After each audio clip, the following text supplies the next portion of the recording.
पढ़ो सेंटर पे। मैं हूँ आपका साथी मनीष कुमार और आज बहुत ही महत्वपूर्ण मुद्दे पर चर्चा करने के लिए हम आपके सामने आए हुए हैं।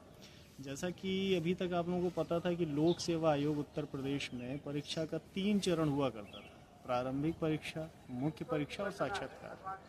उसके बाद कुछ ऐसा हुआ कि परीक्षा के चरण 4 हो गए, जिसमें एक चरण आपका ऐड हो जाता है कि आप प्रारंभिक परीक्षा दीजिए, फिर उसके बाद आप कोर्ट में जाइए, या मुख्य परीक्षा दीजिए, फिर उसके बाद कोर्ट में जाइए, या तो फिर साक्षात्कार दीजिए और परीक्षा का परिणाम आने के बाद फिर से आप कोर्ट में जाइए।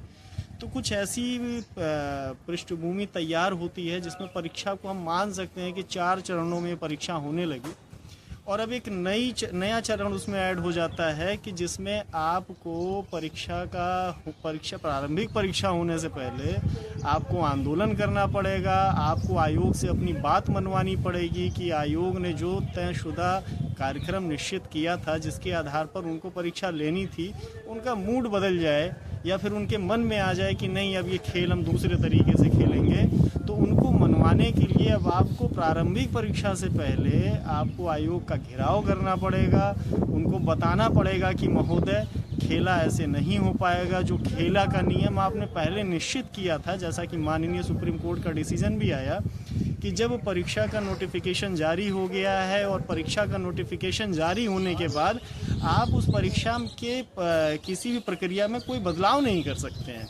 लेकिन अब इसको कहीं ना कहीं, चाहे किसी को भी, सरकार को अगर कहा जाए या लोक सेवा आयोग को कहा जाए, क्योंकि सरकार को स्पष्ट तौर पर हम दोषी नहीं ठहरा सकते हैं, क्योंकि लोक सेवा आयोग, राज्य लोक सेवा आयोग एक स्वतंत्र निकाय है। चूँकि आप परीक्षार्थी हैं, आप भी पढ़ने वाले हैं, आप जान रहे हैं।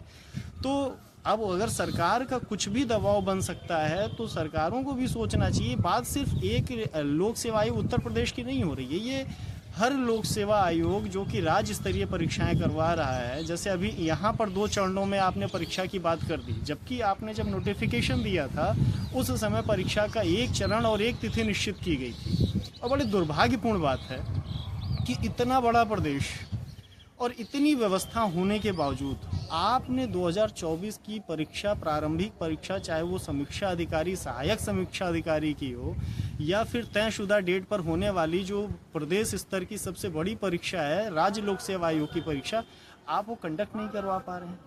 ये आप अपने ऊपर प्रश्न लगा रहे हैं या फिर हम छात्रों का, या फिर जो है भविष्य के लिए जो जूझ रहे हुए हैं विद्यार्थी, उनके ऊपर आप जो है खिलवाड़ भरा एक प्रश्न खड़ा कर रहे हैं कि इस खेला में तुम खेल पाओगे या फिर नहीं खेल पाओगे। यह परीक्षा आपके ज्ञान की नहीं है, आपके धैर्य की है, और हम तो इसी तरह से प्रताड़ित करते रहेंगे। अगर आप सक्षम हैं तो हमारी इस प्रताड़ना को पार करिए, इस बाधा को पार करिए और फिर आइए आपका चयन हम करते हैं। तो ये बहुत ही दुर्भाग्यपूर्ण है।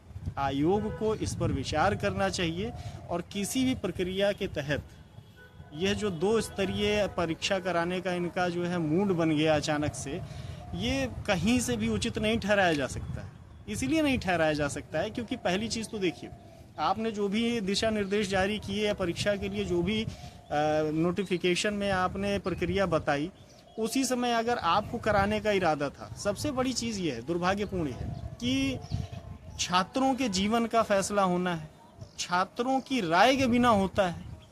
तो ये बिल्कुल भी अब नहीं चलने वाला है। लोक सेवा आयोग को भी सूचित करना चाहूँगा। साथ ही साथ मैं उस सभी जो मिशनरियाँ हैं, जो संस्थाएं हैं, जो छात्रों को भविष्य के लिए जिम्मेदार हैं, मैं अपनी तरफ से, इस पढ़ो सेंटर की तरफ से कहना चाहूँगा कि अब खिलवाड़ करना बंद करिए, क्योंकि पूरा का पूरा वर्ष बीता जा रहा है, आपकी वैकेंसीज पूरी नहीं हो पा रही हैं, आप दिन पर दिन लोगों की उम्र बढ़ती जा रही है, उनके पास अटेम्प्ट, क्या आप इसके लिए जिम्मेदार होंगे? जो भी इस दिसंबर तक ओवर एज हो रहे हैं, क्या आप उनको अतिरिक्त मौका देंगे?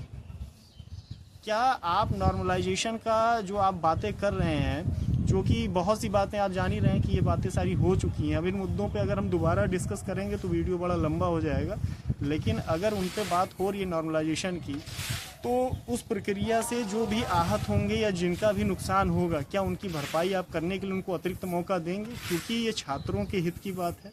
छात्रों ने ये निश्चित नहीं किया कि आप उनके साथ खिलवाड़ करते रहें। नियम, खेला का नियम आपने बदला है, भरपाई भी आपको ही करनी चाहिए।